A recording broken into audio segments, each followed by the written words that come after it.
Assalamu alaikum, dear students. I hope you all are doing very well. And today we are going to learn about the last topic of our last part of our topic, that is miracles, and it is written by Walt Whitman. The last para of this poem goes here. These with the rest, one and all, are to me miracles, the whole referring, yet each distinct and its place. To me, every hour of the light and dark is a miracle. Every cubic inch of a space is a miracle. Every square yard of the surface of the earth is separate with the same. Every foot of the interior swarms with the same. To me, the sea is a continual miracle. The fish that swim, the rocks, the motion of waves, the ships with men in them. What strange miracles are there! So, dear students, in these lines, the poet reveals that life itself is totally a miracle. He believes that each and every occurrence, activity that takes place has a designated place and time. These activities or occurrences of any event, it happens on a particular time and at a particular place, and this itself shows miracles, and the poet treats it as miracles. He also here expresses his belief of creation. For instance, light and dark. Here he shows the concept of day, like the raising of sun, and the night, the beautiful night with the stars shining, the beautiful moon. All that things he treats them as miracles as well. Every inch of space, every yard of earth is separate with numerous miracles in his view, in the view of poet. Lastly, he again points towards the nature and says that the mighty sea are continual miracle for him, because I think he has the perception of sea like it provides habitat for numerous living beings, or we can see rocks in it, motion of waves that changes every second, and the ships sailing with men in them. It is itself a great miracle. He he the poet then at the last, the poet again asks the same question which he asks us at the beginning, and that is, what strange miracles are there? I think he says that he wants to say that if these things that he has mentioned in this poem again and again, if these things are not miracles, what else people on earth consider then miracles?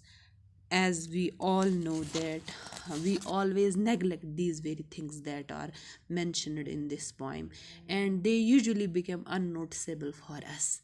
We never I in my opinion, I also have a thought that these are very unusual things, and these are the things that we avoid. We never concentrate on these things, like the walking in a busy street, walking with naked feet in water, looking towards tall buildings, standing under a tree, looking at the strangers, riding opposite, and etc., that are mentioned in this poem.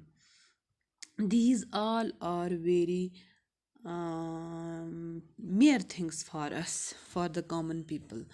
But after reading this poem, going through this poem, my perception of miracles also changed.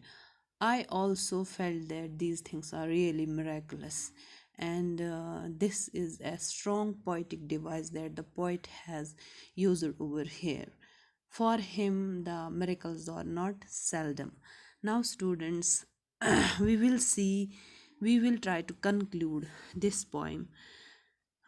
First of all, I want to say you that the poet has not used any rhyming scheme in this poem.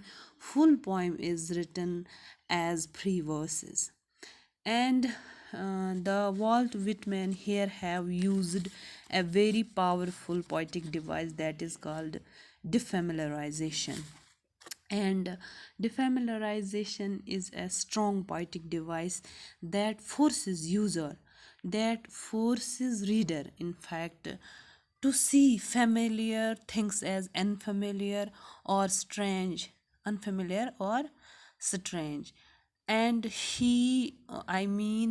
the reader, he now or he gets a new updated concept regarding the things around him, like we got while reading this poem. These unusual things are now miracles for us, for me, I can say. And now it provides new perception of miracle while discarding the conventional perception. Everything that is alive or artificial, breathing, is miracle for the poet in this poem. He says that everything, whatever is around him or whatever is connected with him, he treats that as miracle.